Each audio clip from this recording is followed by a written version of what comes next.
If you're tech savvy, or certainly if you run or are part of a large organization that facilitates their operations through computers, so most everyone, you certainly have some experience with antivirus programs. For many, especially if we have safe browsing habits and generally even computing habits, we don't see that antivirus as much more than an insurance policy for the most part. After all, with many of the major attacks that can be recalled, as well as many that are less prominent and don't quite make the big headlines, don't you think that any of these companies likely had an antivirus solution in place to protect against that very scenario? So the question remains, why did it still happen? How did it get past the security guards of the computer world? The all-powerful antivirus. Well, here's why antivirus programs suck.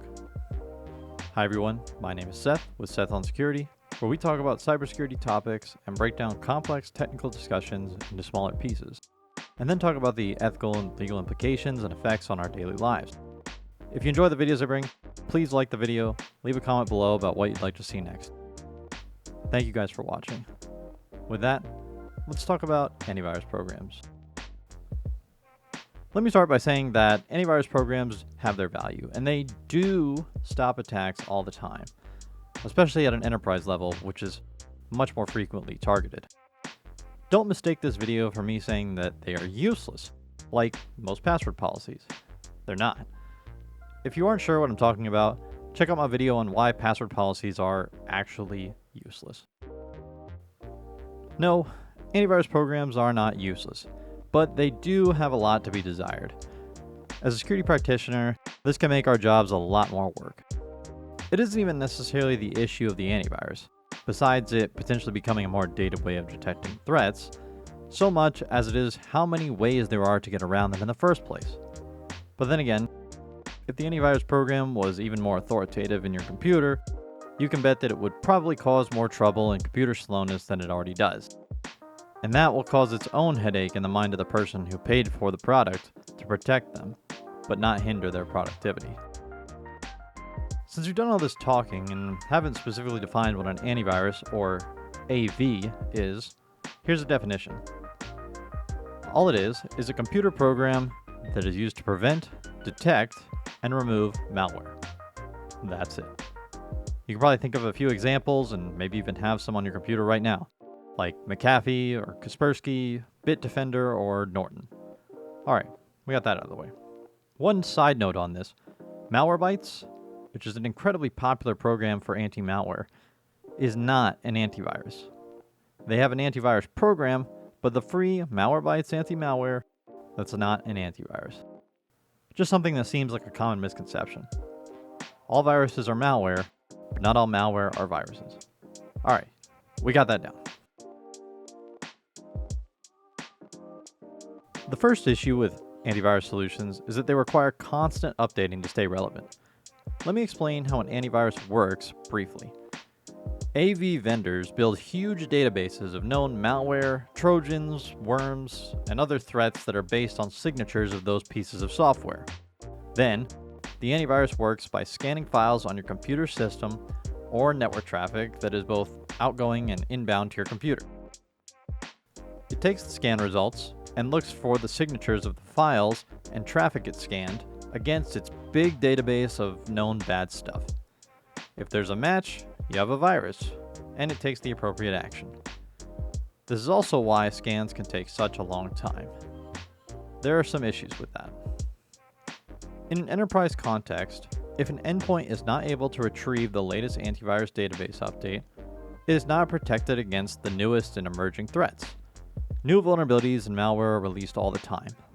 It's possible then that if the AV's database has not been updated for a week, then the computer is more likely to become infected without the antivirus detecting an issue.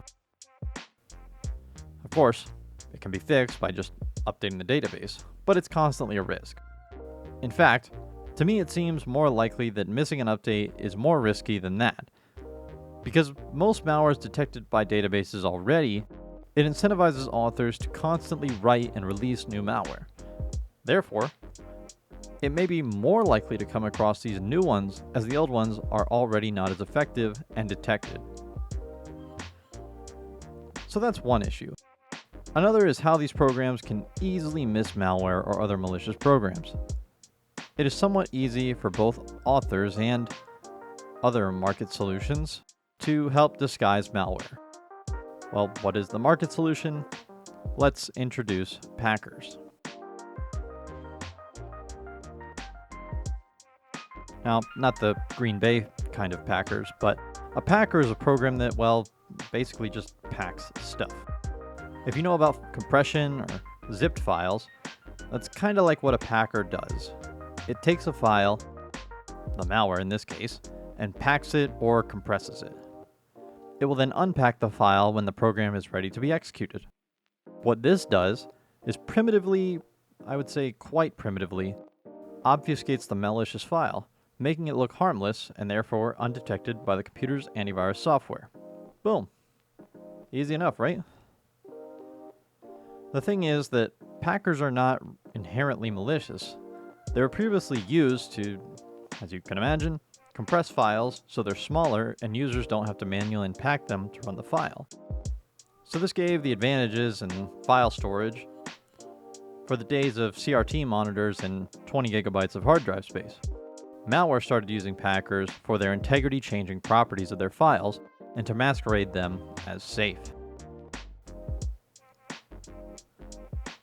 Okay, so that's one easy way. I want to quickly talk about a less common but quite sophisticated and dangerous piece of malware, the rootkit.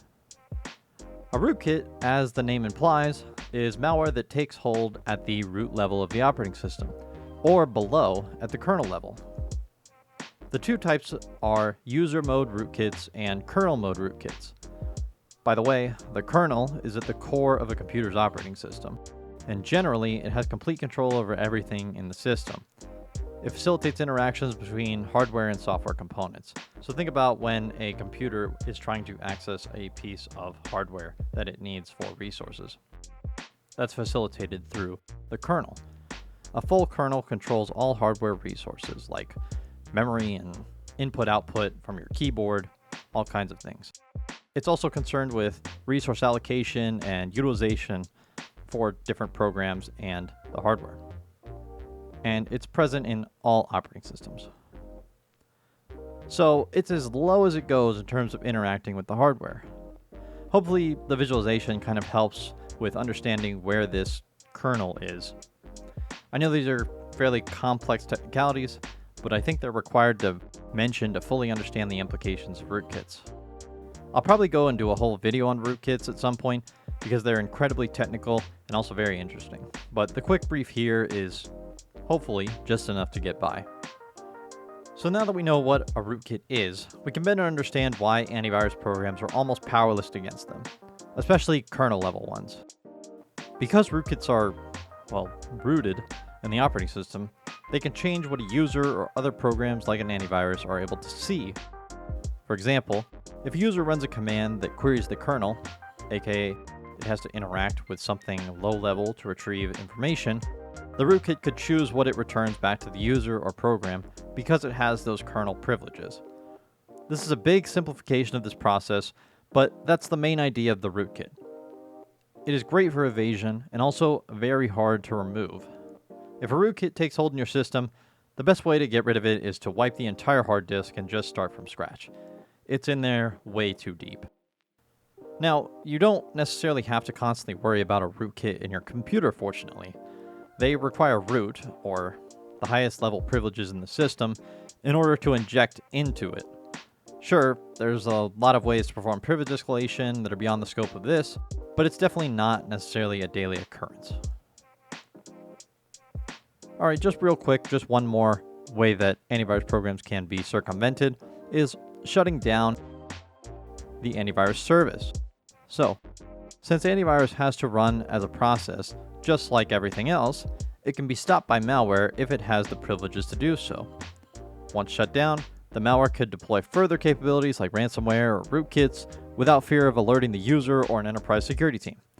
Similar to this, malware could target an antivirus database to corrupt it or remove large portions of it.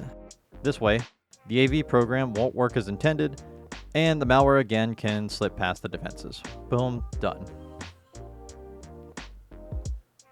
Alright, so it's not all doom and gloom, fortunately. We can do something about this, and fortunately, it's already been done.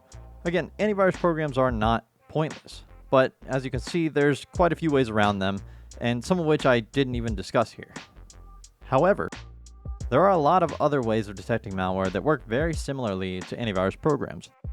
Most common in enterprise environments, an EDR solution is the choice for many corporations protecting customer information or private trade secrets.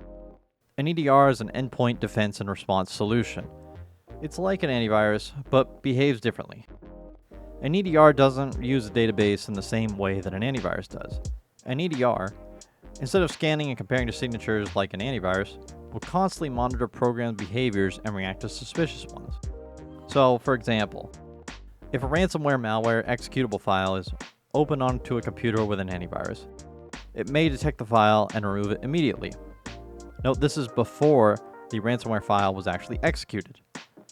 It did this because it scanned the file once it entered the system. An EDR may not immediately remove the file once it's put onto the system. Now, sure, sounds crazy, right? There's a piece of malware sitting right there, and your solution hasn't done anything about it. But if the file attempts to execute, whether that's the user or an automated process, the EDR springs into action because behaviorally, it just took some actions common of ransomware. Crisis averted, but in a different way.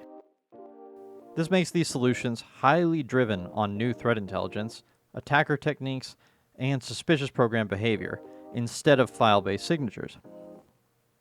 They are not prone to some of the pitfalls of antivirus solutions, but if a monitoring process is stopped, then it would fall to the same fate. Can't stop that really one way or another. I don't know that these kind of solutions are available to everyday consumers, but I also don't really think that they are needed.